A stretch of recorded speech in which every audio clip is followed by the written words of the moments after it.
you doing? And welcome back to Objectively Biased with me, your host, the Objective One, The Fog. And today, we're gonna go over Canelo Alvarez and Triple G.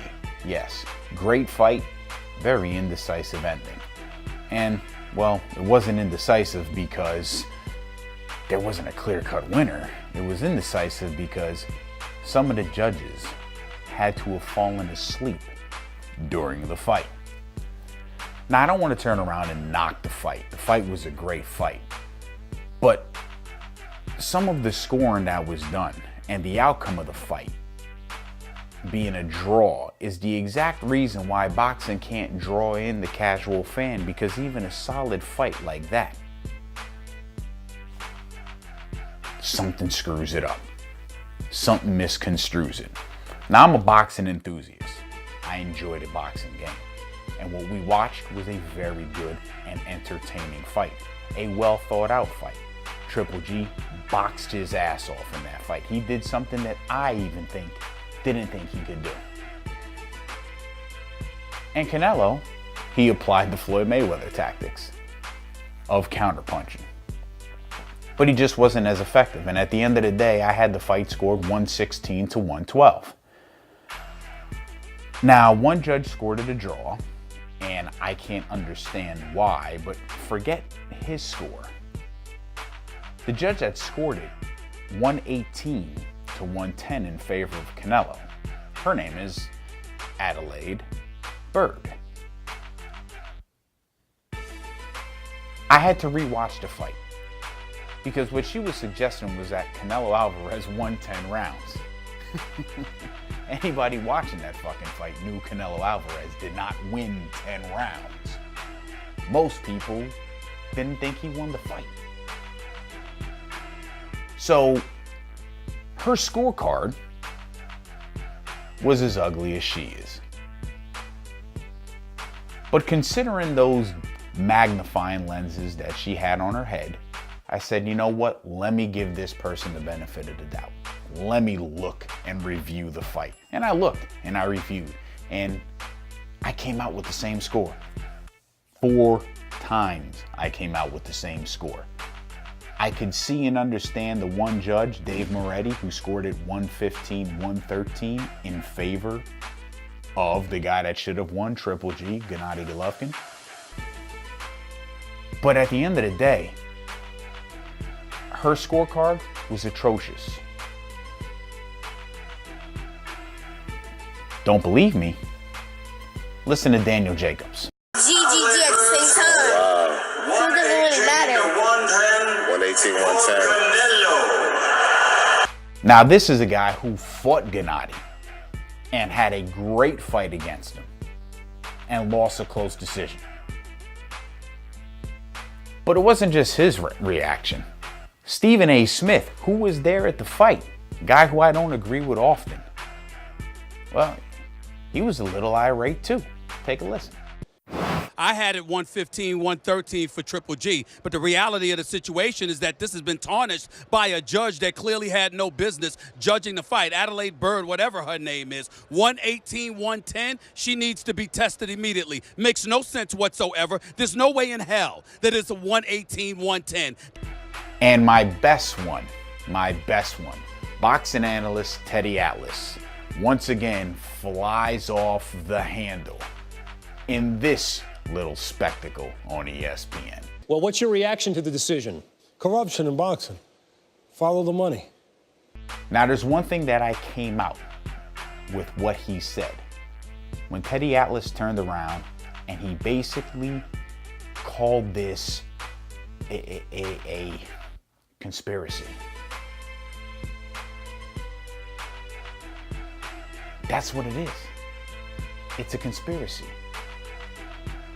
This is all about follow the money, as he said.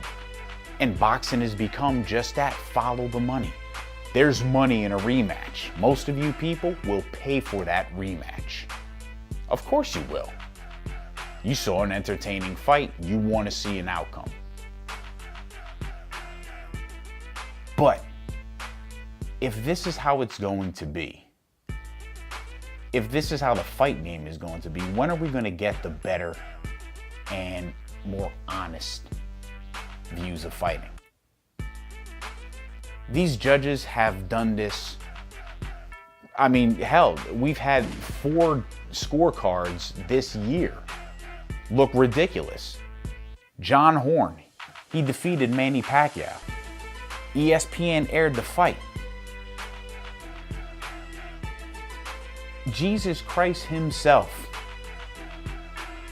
gave that fight to Manny Pacquiao. How did those 3 judges score in favor of Horn? The Amir Khan fight against Canelo Alvarez. Canelo was actually losing that fight, yet 2 of the 3 judges had him winning. Now again, he put Amir Khan to sleep, and I don't think Khan has woken up yet. But that's not the point. Timothy Bradley, Manny Pacquiao. There is a history of fights that just, it goes overboard. Scoring and judging has to change in boxing, and it has to change quickly, because if it doesn't, yeah, boxing is going to survive, but it is not going to be the once viewed pay-per-view events, the events that you saw when Tyson, Roy Jones Jr., Sugar Ray Leonard, Shane Mosley, guys like that were fighting. Because the judges, well, some of them are coming in with a predetermined notion of, I know who the winner's going to be, and they've already scored the scorecard. And now on to an objective thought. And my objective thought today is the retirement of Andre Ward. Why are you doing this? Why? Coming off of his second victory against Sergey Kovalev to retain the light heavyweight championship belt. Andre Ward, after a tumultuous career due to injuries, partly due to his promotion team, he's finally decided to call it quit at 32-0. He still has a lot of boxing left in him. But my guess is there's just nothing left for him to do. He can't drop down in weight. The only guy that he wanted to fight, and that was 3 years ago, doesn't want to fight him, and that was Gennady Golovkin. He did not want to move up to fight him. So I guess this is a farewell to a guy who will be the most underrated boxer in boxing history. Andre Ward was an Olympic champion and has been a boxing great since he's come in. And unfortunately, because of poor promotion, because of injuries, we never really got to see Andre Ward materialize in any major fight other than the Sergey Kovalev fight. My hat's off to you, Andre Ward. Thank you for being one of the best boxers and the consummate professional in that sport. And thank you for watching. Again, subscribe to the YouTube channel, Objectively Biased. Follow me on Instagram _TheFog, and on Twitter handle The Fog at @SFogMeg. Again, watch, subscribe, share me, and enjoy.